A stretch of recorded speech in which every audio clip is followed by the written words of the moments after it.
Oke, halo semuanya, ketemu lagi ya di episode kali ini. Kamis pagi, barusan saya juga sepedaan dan mumpung memori masih fresh ya, ide-ide juga masih fresh. Ya mungkin efek dari sepedaan, yang badan kita ini waspada gitu loh. Jadi waspada, tapi waspadanya bukan waspada yang gimana gitu, tapi waspadanya itu waspada relax, enak gitu. Nah, jadi cocok sekali untuk saya membuat konten ini dengan hari yang cerah, enak gitu ya. Tour de France hari ini mencapai stage ke-12 nanti malam ya. Jadi sudah hampir separuh jalan sudahan ya. Dan Pogacar masih leading. Vingegaard kedua 3 menit di belakang. Nggak main-main loh, itu 3 menit di belakang ya. Nah, saat ini itu kalau dirasa ya sepertinya dunia cycling ini lagi menunggu new superhero ya, superhero yang baru. Jadi sepertinya seolah-olah tidak sabar untuk ada nama baru yang muncul ya. Setiap tahun selalu begitu ya. Siapakah? Kenapa kok Tour de France ya? Kenapa kok enggak Giro Italia atau Vuelta a España gitu? Kalau Giro di Italia misalnya ada nama baru muncul sebagai juara, dunia cycling ya tetap santai-santai aja, dingin-dingin aja. Vuelta a España ada juara baru dan selalu ada juara baru, nama-nama baru. Tapi ya santai-santai aja, ya dingin-dingin aja. Buktinya Vingegaard misalnya waktu kemarin menang Giro di Italia ya diem-diem aja, dingin-dingin aja. Atau pas zamannya itu Richard Carapaz itu dia menjadi juara Giro di Italia ya diem-diem aja, dingin-dingin aja. Vuelta a España ya sama aja ya. Tapi kalau Tour de France sedikit ada goncangan, langsung who is that? Nah, selalu begitu ya. Jadi apalagi tahun ini itu sudah memasuki tahun ke-6 Pogacar itu jawara terus di Tour de France-nya. Awal-awal dia mencapai jawara Tour de France Yellow Jersey itu kan di tahun 2020 ya, saat dia mengalahkan Primož Roglič ya di video saya sebelumnya di detik-detik terakhir padahal dia sudah kalah dari Roglič. Kemudian menghajar di hari terakhir, hari ke-20, stage 20. Sampai Roglič tertatih-tatih, termehek-mehek, sampai kalah 1 menit 40 detikan. Luar biasa. Kemudian tahun depannya, tahun 2021, tidak terkejar, juara lagi. 2022 dan 23 Vingegaard ya. Terus 2024 ya, saya lupa itu siapa 2024. Terus 2025 kemarin juga Pogacar ya. Nah, jadi Pogacar ini sebetulnya sudah, sebentar saya cek dulu.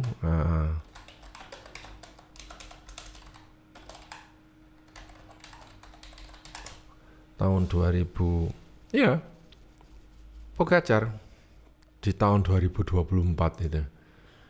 Kemudian di tahun 2025 pun Pogacar lagi. Jadi Pogacar ini sudah 4 kali. Kalau nanti dia juara berarti 5 kali. Ya, 2000, 2021, 22, 23 Vingegaard. Ya, 24, 3, 25, 4 nanti. Sudah 5 kali. Ya. Lance Armstrong juara 7 kali. Nggak malah ditepuk tangani, nggak malah dikagum-kagumkan, didewa-dewakan, enggak. Malah dicurigai. Sampai ada wartawan yang mengikuti terus riwayat-riwayatnya dan sejarah-sejarahnya, diikuti terus karena wartawan ini memang curiga dari awal. Kok bisa dia 7 kali juara? Pasti ada sesuatu. Nah, itu loh. Ya. Begitulah nyatanya cara kerja dunia performance, ya. Mereka tidak suka kalau satu tim mendominasi terlalu lama. Tidak suka. Ingin cepat-cepat diganti. Maksudnya, ya, dalam segala apapun dunia performance ini. Di F1 pun sama, ya.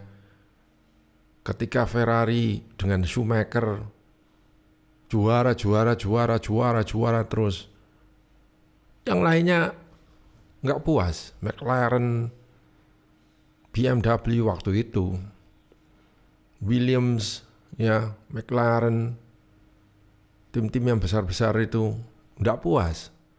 Terus kemudian Lewis Hamilton juara, nggak puas juga, digoyang. Ya. Sekarang siapa? Red Bull, Max Verstappen, itu juga nggak puas. McLaren sekarang, ya, itulah. Ya, jadi jangan-jangan ini bukan perang pembalapnya, tapi perang sponsor, ya. Anda tahu nggak ada sponsor, nggak ada duit, nggak ada Pogacar. Bayarannya berapa itu? Pogacar, Ishak Del Toro, pendukung-pendukungnya, pembalap pendukungnya itu dia ngambil yang top. Berapa duitnya? Ya, jadi di balik kemenangan itu sebetulnya ya juga ada duit. Ya. Berapa duit yang dikuras oleh UAE, Uni Arab Emirates. Ya, Uni Arab Emirates itu bukan perusahaan loh, negara. Ya, Sultan Emir itu kaya sekali. Ya, jangan-jangan saya curiga juga Colnago ini sudah dibeli oleh UAE.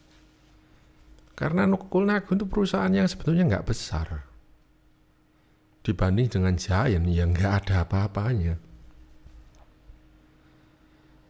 1/5 Giant ada, nggak ada. Colnago nggak punya pabrik kok. Giant pabriknya besarnya sebegitu, Merida besarnya sebegitu, nggak ada apa-apanya Colnago. Colnago itu hanya nama, Pinarello itu hanya nama doang, jadi brand, bukan manufacturing, ya, bukan.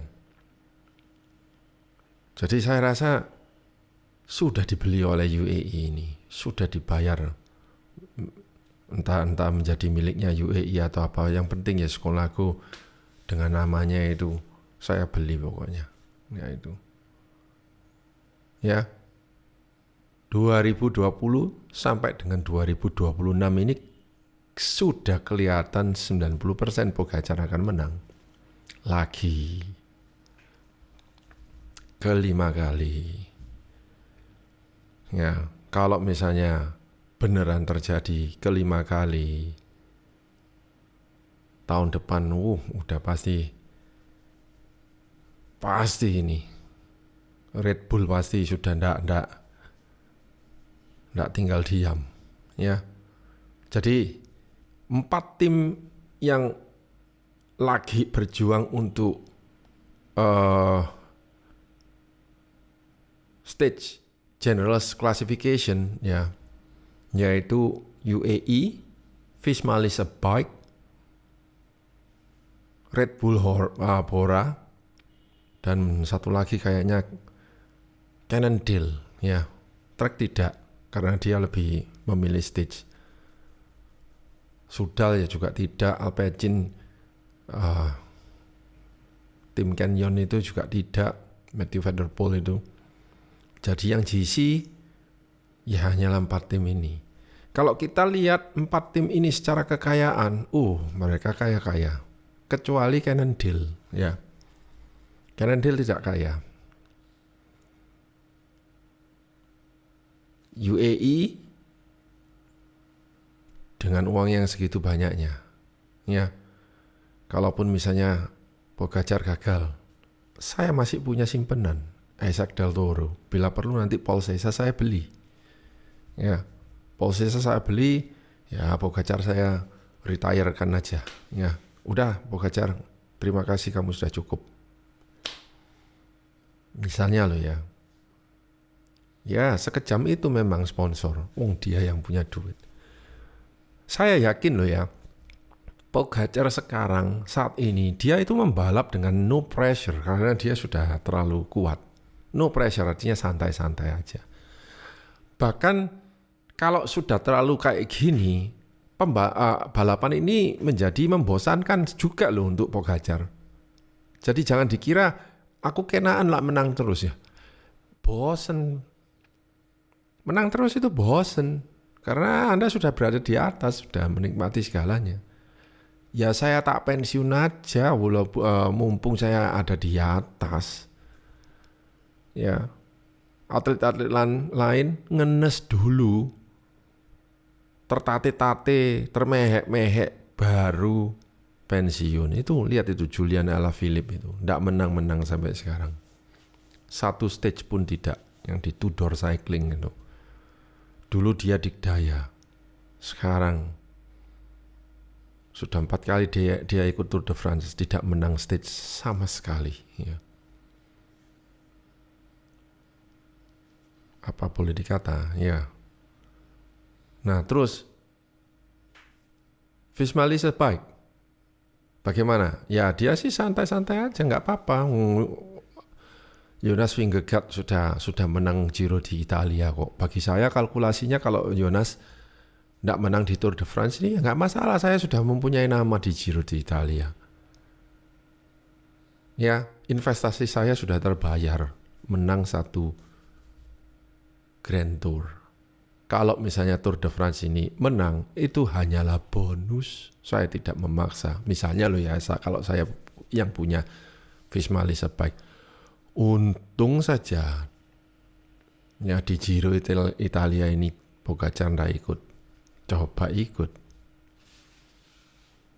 Ya. Untung aja. Itu kalau saya adalah pemegang pendana dari Visma Bike loh ya. Nah kalau saya misalnya Red Bull, nah Anda tahu sendiri karakternya Red Bull itu apa? Agresif sekali Red Bull ini. Dia itu baru masuk tahun ini ya. Sebelumnya kan hanya Bora Hansgrohe. Kurang agresif, biasa-biasa, tim yang biasa-biasa. Tapi kemudian Red Bull masuk, Remco langsung dibeli. Kontrak jangka panjang dan sebagainya. Ya otomatis aku mau Remco menang. Sekarang dia di posisi ketiga, 4 menit selisihnya dari Pogacar. 4 menit itu banyak sekali. Nggak tahu nanti kira-kira gimana. Kan mountain stage masih ada banyak. Ya, stage mountain nanti di Tour de France ini kayaknya masih ada 3 kalian. 3 kali. Sprint stage masih ada 2 kali. Jadi kan 5 toh. 12 tambah 5 misalnya 17. Ya, masih banyak. Rasanya masih banyak. Ya, jadi saya nggak tahu strateginya Red Bull gimana. Tapi waktu digerogoti terus sama Pogacar. Ya, Nah, dengan uang yang saya punya, saya sangat amat berharap si Remco ini mengalahkan, atau ya kalau Tour de France kan bukan mengalahkan, tapi berada di puncak. Tapi berhubung ini adalah tahun perdana Red Bull masuk, kemungkinan ya targetnya ndak usah muluk-muluk dulu. Kalau Remco bisa masuk podium juara 2, itu aja sudah sukses. Percayalah kalau Remco juara 2 berhasil bertahan, saya jarang melihat Remco bertahan lebih dari 10 hari loh ya di Grand Tour. Biasanya dia sudah cabut, kecapean. Mungkin dia menang di awal-awal untuk stage time trial dan sebagainya. Setelah itu sudah ulang. Ya.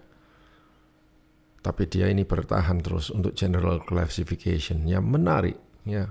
Apapun Remco ini, karena dia sudah dikontrak besar oleh Red Bull, maka semua perhatian ada di dia. Ya otomatis semua investasi Red Bull di olahraga, Anda tahu sendiri kan? Nggak meleset kan? Kalau meleset pun dia akan dengan segala caranya gimana? Sabet, kroyok, sikat. Ya. Posisi podium 1 itu. Dengan segala apapun. Uang saya punya. Ya. Tak terbatas Red Bull untuk mendanai olahraga itu. Kalau bisa mobil F1 di Red Bull ini bisa menang 1 detik aja, saya bayar sekian, saya mampu. Nah, 1 detik. Itu kan sama di balapan sepeda ya juga begitu. Ya, 1 detik aja saya bayar gitu. Nah. Menarik ini. Red Bull instansi misalnya ini private ya, instansi yang misalnya private company bersaing melawan UAE, sebuah negara. Menarik sekali. Ayo, siapa kira-kira yang bakal menang 2-3 tahun ke depan? Ya, apapun, segala cara apapun, duit pokoknya saya ndak terbatas. Ya sebetulnya ada satu lagi sih, Ineos, ya Net Company, tapi belum. Karena tim ini rasanya sudah diracik-racik lagi, diore-ore lagi sampai back to the beginning. Ya. Ngomong-ngomong soal Ineos dulunya yaitu tim Sky, dia yang juara terus kan. Dari Bradley Wiggins, Chris Froome, Egan Bernal, sampai bosen. Ya. Kita melihatnya itu sampai bosan kalau Chris Froome ya. Ini Pogacar. Makanya sepeda Pinarello akhirnya jadi sangat-sangat amat termasyur ya. Yaitu karena sering menang di Tour de France ya. Specialized masih belum menang. Kali ini loh ya, maksudnya sejak tahun 2020 tidak ada Specialized yang menang. Jadi gimana nih sponsor-sponsor sepedanya ini, brand-brand sepedanya ini? Yang menang terus Colnago, Cervelo. Ya.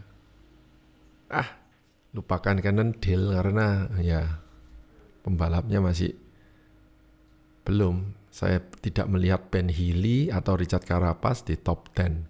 Nggak tahu ini. Apakah mereka hanya mentarget stage win?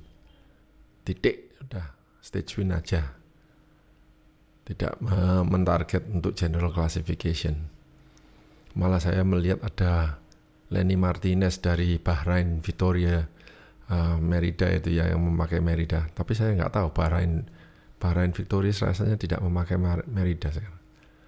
Ya, Lenny Martinez itu Bahrain itu juga punyanya negara. Ya mungkin tidak segede UAE, tidak sekaya UAE, tapi tetap Bahrain yang ditonjolkan. Ya. Nah, bicara soal misalnya sponsor begini-begini loh, sebetulnya Indonesia ya juga tidak kurang kaya sih sebenarnya loh.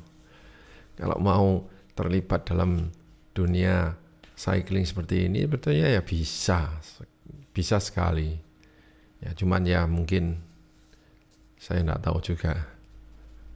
Ya, Wong Petronas saja bisa mensponsori Formula One kok. Masa Pertamina kalah gede. Ya sudah. Ya, jadi itulah. Jadi sponsor-sponsor ini akhirnya yang membentuk balapan, ya. Jadi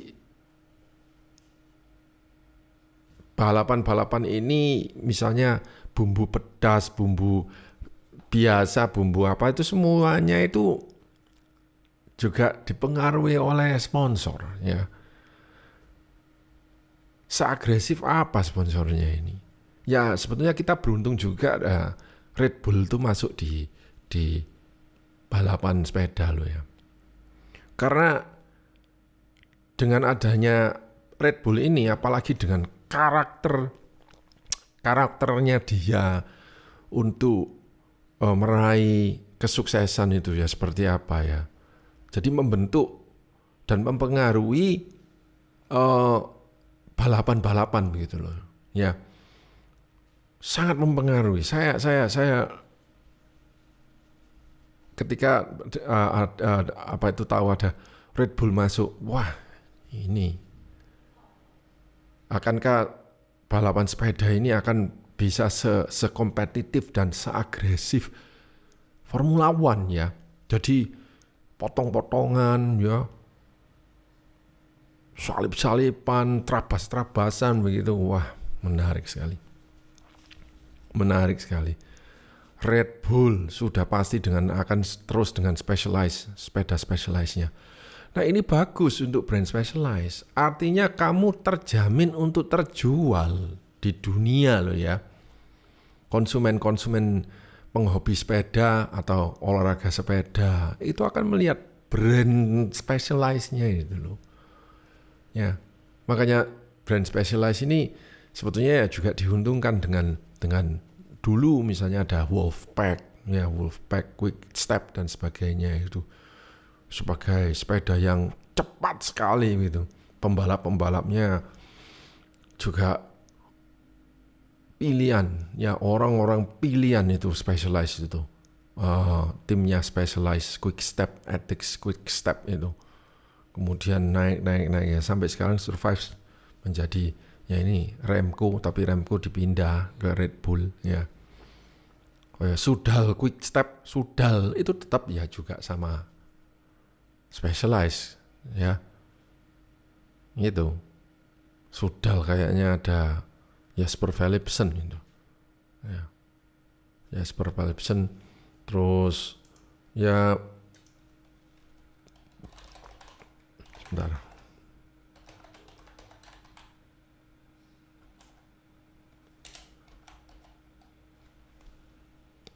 Ya, jadi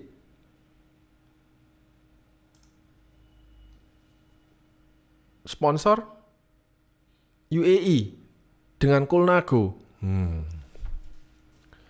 Sebelumnya brand Colnago itu adalah brand yang apa ya, sepeda yang istilahnya lembek lemot.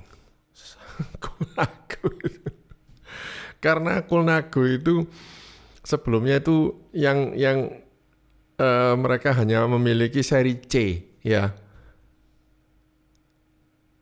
C50, C60, C59, C64 ya, yang terbaru ya C64, C668. Saya tidak ngikuti.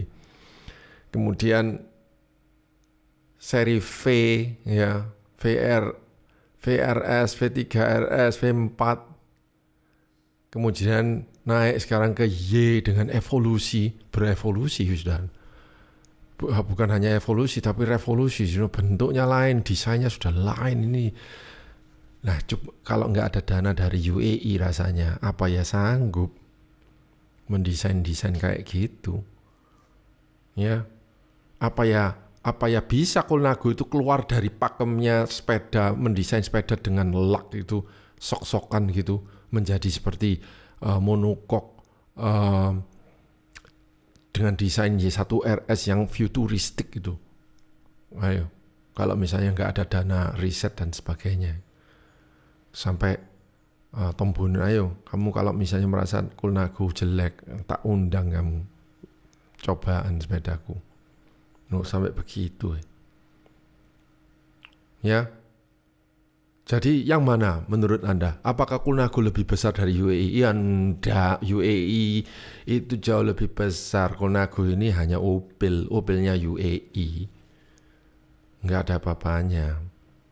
Dengan adanya UAE pendanaan sebagainya, Colnago justru terbantu dengan tak danai misalnya sepedanya, tak beli, risetong, bikin sepeda yang top untuk Pogacar supaya menang terus ya, untuk semua pembalap saya agar menang terus, toh nanti sepedanya ya juga laku terjual di pasaran ya. Kemudian itu satunya apa, Cervelo, wah sudah tahu sendiri Cervelo ya juga gimana di pasaran. Seri S, S5 ya diburu juga. Karena apa? Ya karena menang. Bintangnya siapa? Wout van Aert ya, Wout van Aert, Vingegaard. Sebetulnya ya loh, saya cenderung ke Wout van Aert yang membantu menjual Cervelo daripada Vingegaard. Karena Vingegaard kalau misalnya naik sepeda seri S Cervelo itu kok rasanya nggak cocok, terlalu kayak beteng kecil gitu. Kalau Wout van Aert yang naik waktu dia menang Paris-Roubaix, itulah yang membuat orang kepingin beli sepeda S5, Cervelo S5. Bukan Jonas Vingegaard ya sebetulnya. Jonas Vingegaard ini rasanya tidak ada appeal untuk menarik orang untuk membeli sepeda. Tapi Wout van Aert yes, luar biasa ya. Wout van Aert. Di sisi lain ada Pinarello ya. Tapi Pinarello sudah kalah sama sekali kalah bersaing. Ya saya tidak kaget kalau misalnya di pasaran apa orang-orang baru yang masuk sepeda ya, nama Pinarello itu sudah mungkin tidak menjadi pilihan pertama untuk memiliki sepeda mewah premium itu. Sayang sekali ya, karena kamu tidak memenangi apa-apa. Namamu tenggelam, sudah tidak memenangi apa-apa. Trek ya juga ya gitu-gitu aja ya itu. Sekarang yang lagi hot ya memang Specialized, Colnago dan Cervelo ya. Yang lainnya wis ya begitulah kejamnya dunia brand-brand yang sedang di dunia sepeda ini ya. Sedikit misalnya ada, kamu harus mencapai kemenangan kalau misalnya brandmu akan lebih tersohor begitu ya, meledak gitu ya, menang sesuatu meledak ya. Saya teringat juga Cannondale mengambil sisi lain ya untuk branding sepedanya itu. Jadi dia tidak melulu mengejar Tour de France ya, tapi dia mengambil arah istilahnya out of the box begitu ya, dengan pembalapnya yaitu Lachlan Morton itu. Beberapa tahun yang lalu kan pernah dicoba Tour de France. Lachlan ini tidak ikut Tour de France, tapi sama-sama startnya Ya, dia juga start. Yang terjadi adalah Lachlan Morton sampai duluan di Paris daripada peloton UCI. Saya nggak tahu dia tidur di mana. Pokoknya dari start ke Paris, kalau nggak salah dia sampai duluan 1 hari lebih cepat daripada seluruh tim. Padahal seluruh tim ini bersepeda, ditarik oleh tim, tidur di hotel dan sebagainya. Lachlan Morton enggak, bambung. Itu. Nah, itu kan daya tarik dari Cannondale. Jadi orang-orang yang adventure itu akan melihat brand Cannondale. Oh iya ya, ternyata Cannondale yang dipakai Lachlan Morton itu yang Lab 71 itu juga Super 6 Evo. Itu ternyata bisa dipakai untuk endurance racing gitu. Nah, daya tariknya di situ kan. Ya itu. Ya, jadi sponsor-sponsor itu ya kalau mau kreatif, ya itu tadi. Ya. Canyon itu juga sangat konsisten karena dia punya pembalap utama, Matthew van der Poel. Tidak bisa digoyangkan, tidak bisa tergantikan. Matthew van der Poel. Ya saya rasa gara-gara Matthew van der Poel, Canyon juga terjual. Walaupun susah ya beli Canyon itu lewat online dan sebagainya. Ya, jadi lihat itu betapa peran sponsor pada sebuah balapan. Ya. Dia bisa mengobrak-abrik, mengacaukan, ya, mengapakan demi goal dan tujuan mereka. Oke, itu saja episode kali ini. Sekian, sampai ketemu di episode selanjutnya. Terima kasih.